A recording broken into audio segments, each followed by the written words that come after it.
Então, boa noite a todos, muito boa noite a todos os frequentadores do Centro Espírita Antônio de Oliveira, uma casa abençoada.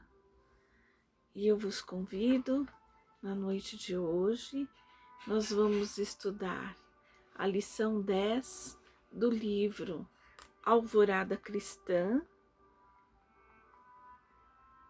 pelo espírito de Neio Lúcio,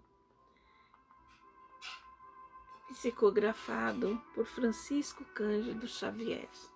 A lição número 10, que se chama O Burro de Carga.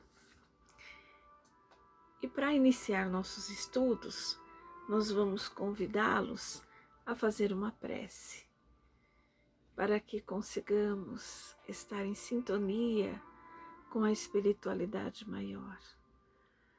Então, que possamos serenar os nossos corações, ouvindo essa música tão linda, Ave Maria de Gounod.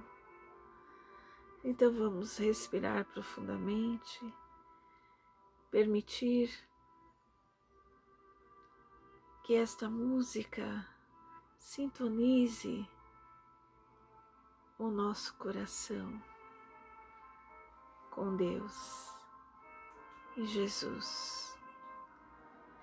E pedimos, Senhor, que esteja conosco nestes momentos e nos ajude a compreender os saberes dessa lição, que possamos ter facilidade de empregar no dia a dia, na relação conosco mesmo e na relação com os nossos semelhantes. Permita, Senhor, que durante esse estudo, essas energias de paz, de amor, de cura, possam também ser levadas por esses mentores queridos e amigos, a todos os lares, a todos os leitos de hospitais onde encontra-se irmãos em sofrimento. E assim, Mestre amado, nós pedimos que permaneça conosco. Graças a Deus.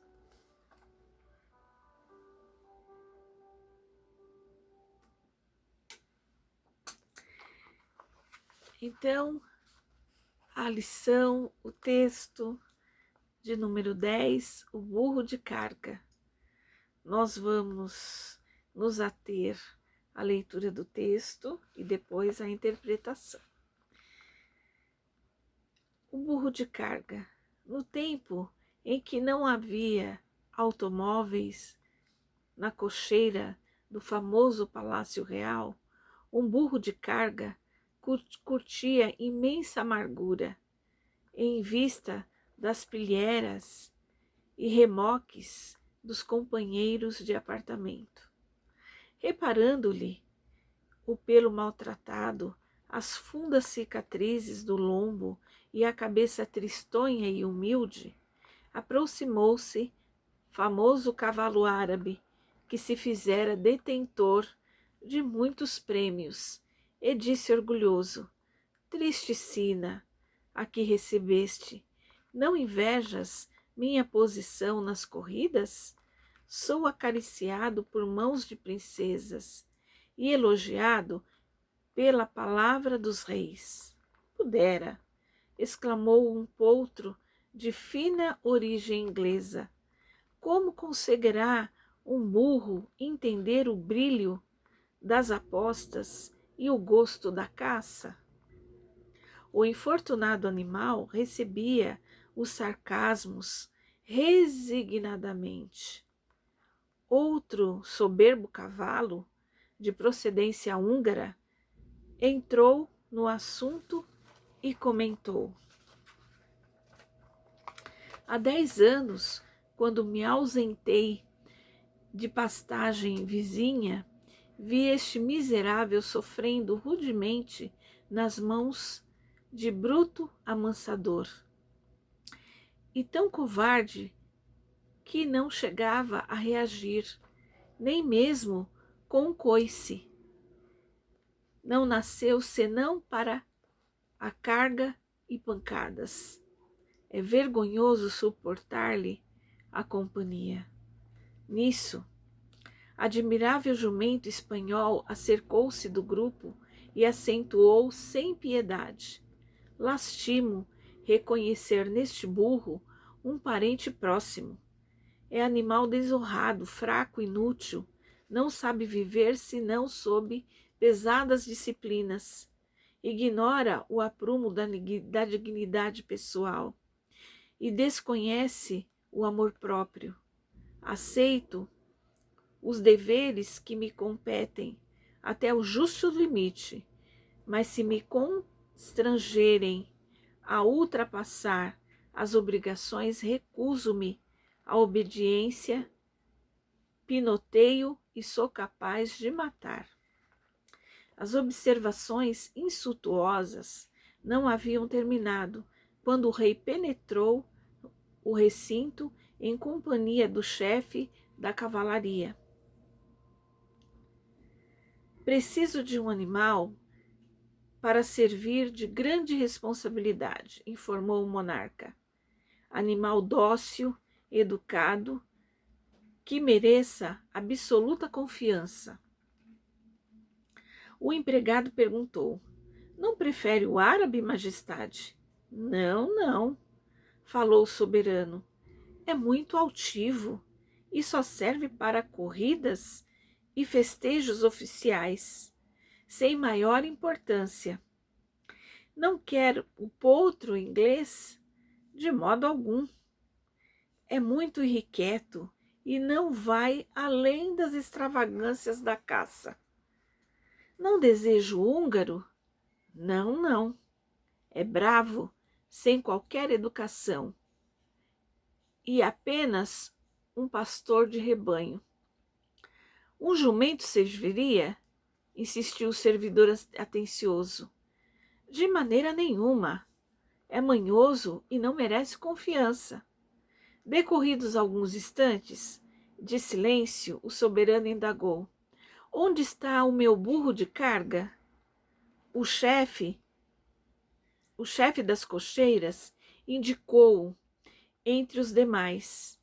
O rei puxou-o carinhosamente para fora, mandou ajaizá-lo com as armas resplandecentes de sua casa e confiou-lhe o filho, ainda criança, para longa viagem. Olha a confiança, hein? Assim, olha que confiança do rei. Olha só, né?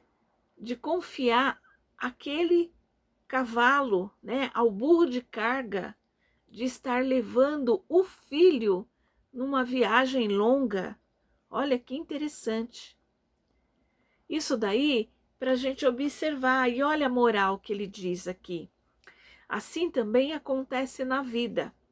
Em todas as ocasiões, temos sempre grande número de amigos, de conhecidos e companheiros, mas nos prestam serviço de utilidade real aqueles que já aprenderam a suportar, servir e sofrer, sem cogitar de si mesmos, ou seja, sem pensar em si mesmo, né? Então,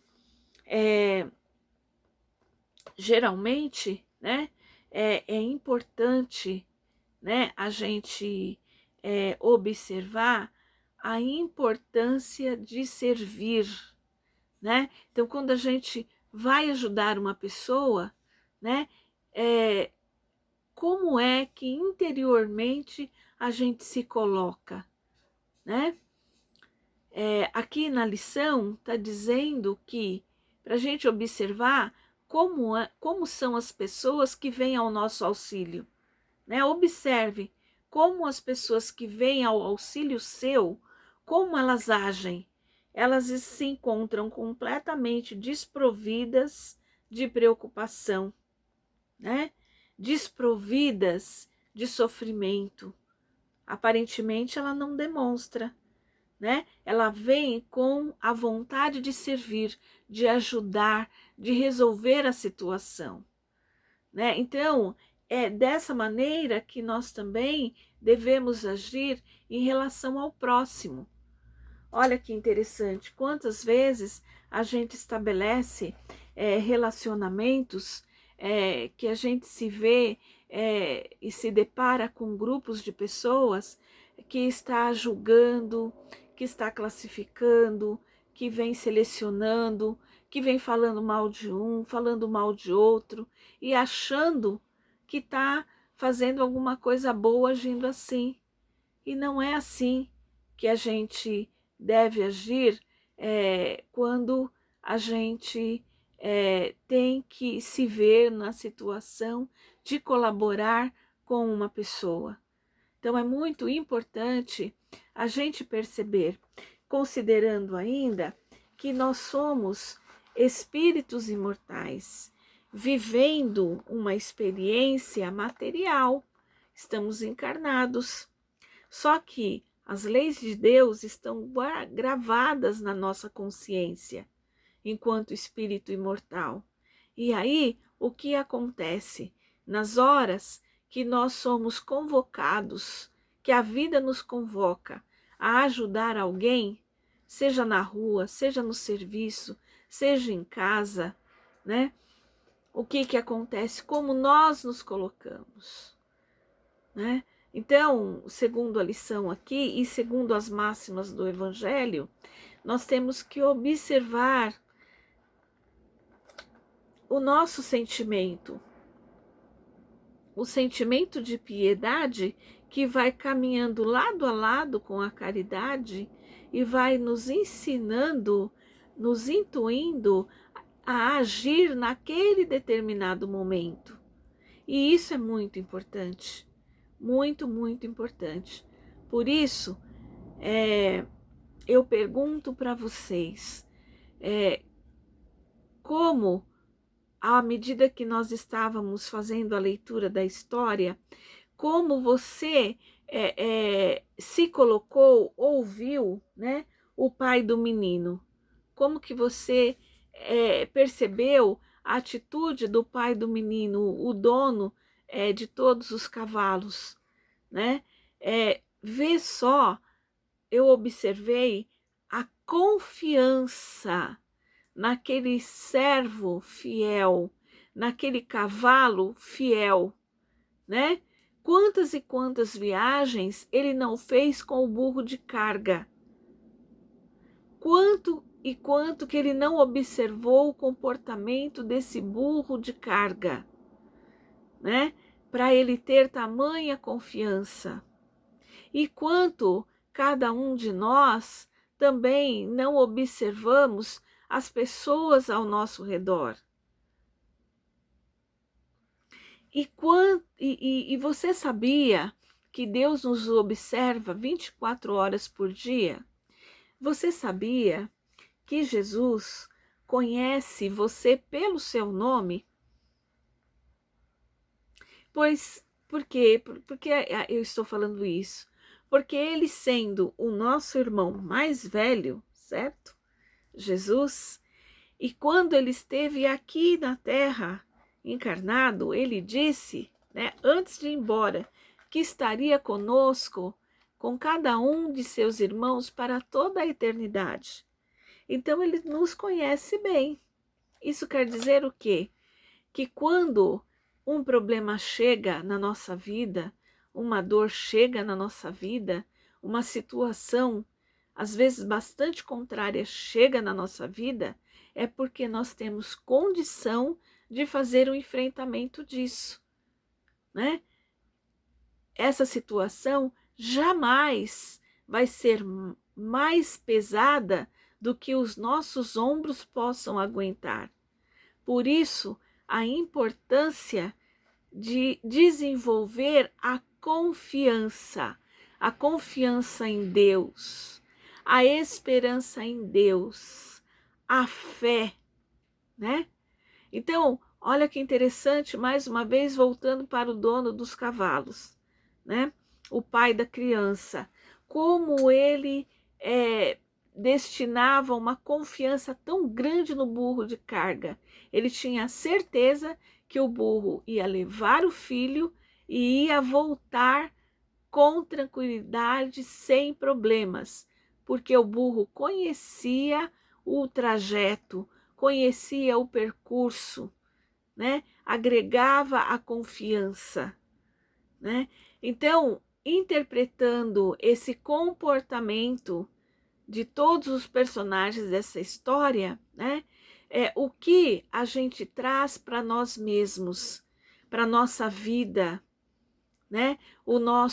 A nossa maneira de enxergar as relações que nós estabelecemos inicialmente dentro do nosso lar para com as pessoas que estão mais próximas de nós. Quantas e quantas vezes, às vezes a pessoa reclama, né? Que ela está sendo explorada, que o outro gosta de abusar dela, né? E, na verdade, a gente se esquece de analisar o principal, que você não está ali nessa casa, nessa família, nesse ambiente social por acaso, né? Você escolheu estar aí antes mesmo de encarnar. Quando você estava lá na pátria espiritual, você escolheu esse corpo físico, escolheu a família que você rogou a Deus a oportunidade de encarnar, não é? Pediu que Jesus, que Deus pudesse prover os pais, né? Que você teve oportunidade de ter nessa vida ou tem, né? A grata oportunidade de conviver.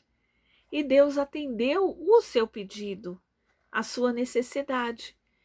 E hoje, será que condiz com uma postura de reclamação? Então, esses pontos que eu estou colocando é exatamente para que a gente possa refletir. E refletir por quê?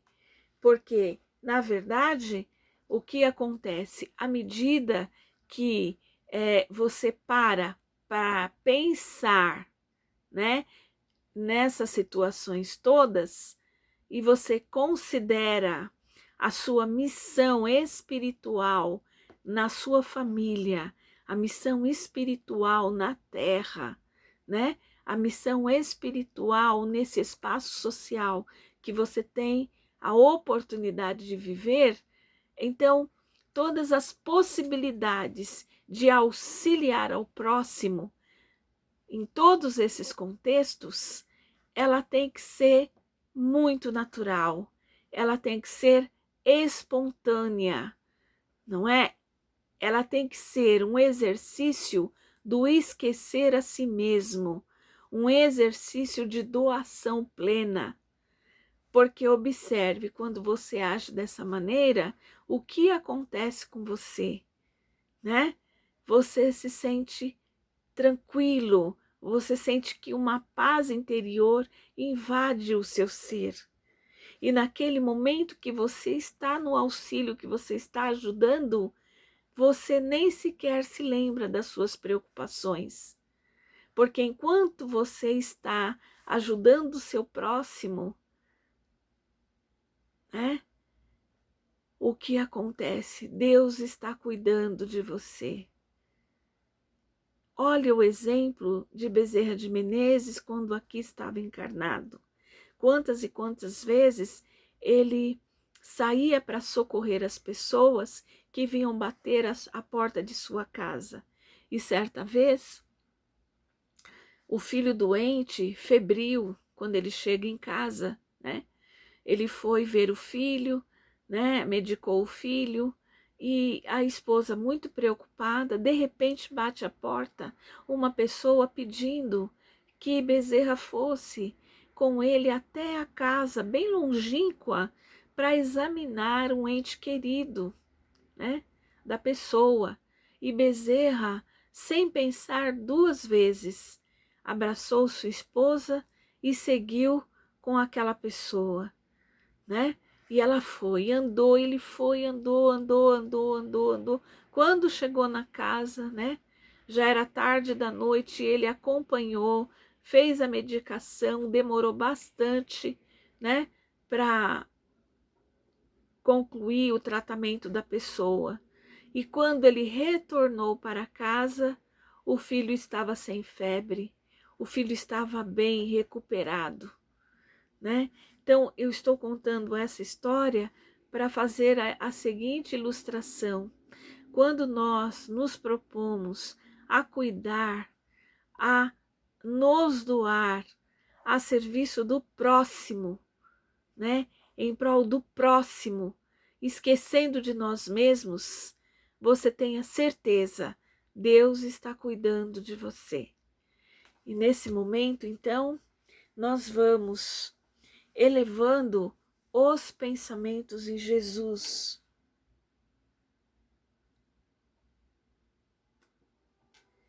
Nós vamos permitindo que esta música, que esta Ave Maria de Gounod possa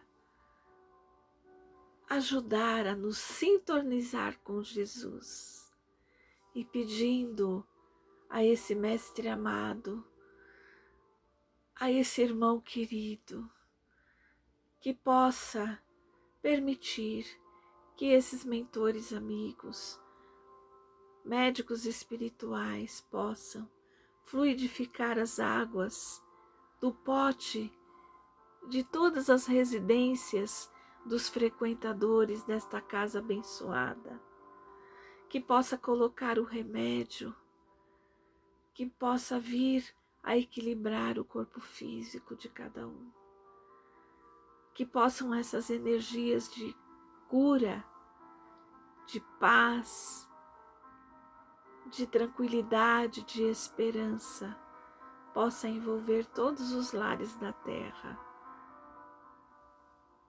envolver todos os irmãos que se encontram internados nas UTIs, vítima do Covid e todos aqueles outros que estão em recuperação de algum tratamento, que eles possam receber essas vibrações de amor, que possa ajudá-los no restabelecimento de sua saúde. Permita, Senhor, que essas energias de amor e paz envolva todos os lares da terra, promovendo a paz e a harmonia. E permita, Senhor, que possamos estar unidos, que possa nos proteger durante toda essa semana e que possamos estar nos encontrando no estudo de amanhã ou do próximo dia que for dada essa oportunidade de aprendizagem. Que a paz do Cristo permaneça com todos.